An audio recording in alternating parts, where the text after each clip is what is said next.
I've heard a good deal of gossip during the past 2 or 3 weeks concerning a ghost, which was alleged to be haunting the neighbourhood of Toorak.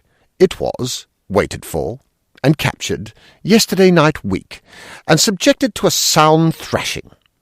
I regret that the captors let the young scamp off so easily.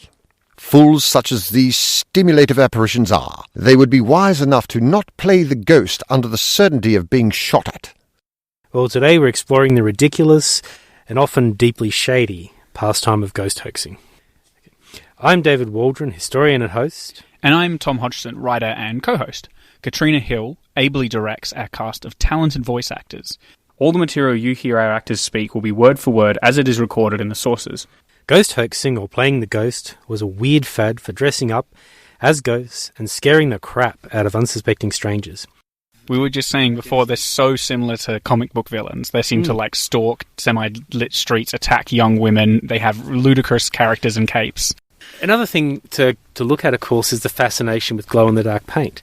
Now, there are multiple patents appearing from the 1850s onward. Actors, when they're performing Hamlet, will paint themselves in glow-in-the-dark paint. Oh, for the ghost, sure. Yeah, and the way we think about ghosts starts to change because it starts to suit the pop culture. We want ghosts to be glowy and green. So you mean that really cliche kids' cartoon depiction of a ghost as a white sheet that glows totally comes out of this phenomenon? This ghost hoaxing? One guy's a practical joke, paints all the angels in the Ballarat Old Cemetery so it glows in the dark through the mist. That would be really terrifying. It's also worth noting that it wasn't just men who engaged in this activity.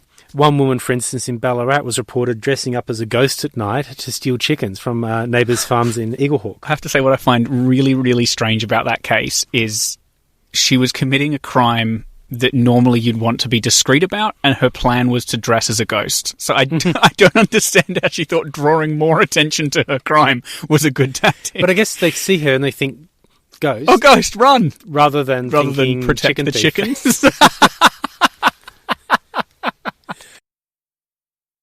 There is no doubt that the country is being very largely exploited by so-called doctors who trade upon human gullibility. They travel around in most cases. The fruits of their mistake or neglect or incompetence remain behind them. He said lie down there by the chair, and he pushed several needles into my leg, common sewing needles, and then took them all out again. Except for the one that was in my calf, which he left for 10 minutes or so, and I said it was very painful. He came then to take it out with a pair of tweezers but it would not take hold, and it slipped several times and the needle went further in. While he was digging about my leg, I told him he was pushing the needle further in, and he threw the knife on the table and said, "Get it out yourself." He told me to go home and put a poultice on my leg. I then went home in very much pain. 4 days after, I went in a cart to the Ballarat Hospital. My leg was cut open, but the needle was not found, and they said I would have to suffer until the needle pointed out on its own. It is not yet out. I've done no work since, am not able to work, I would sooner have the old complaint than this needle in my leg. There is a modern, satanic and false religion, which has its preachers, male and female, its own press, mediums, wizards, disciples and dupes. That false religion is called spiritualism. It is carried out by a few sharpers and adventurers at the expense of their numerous and deluded, although in the majority of cases innocent votaries, disciples and dupes. A lady member became suddenly entranced. This seemed a little alarming to some of us. She stated that she knew nothing of what had taken place during the interval between her becoming unconscious and returning to consciousness.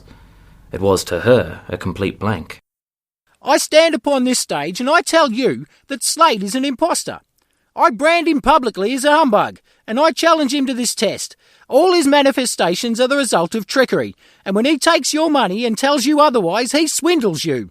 Let him come upon this stage, and if I do not duplicate all his tricks, I will forfeit £100. I am responsible for what I say, and if he feels aggrieved, let him enter an action against me in a court of law for slander.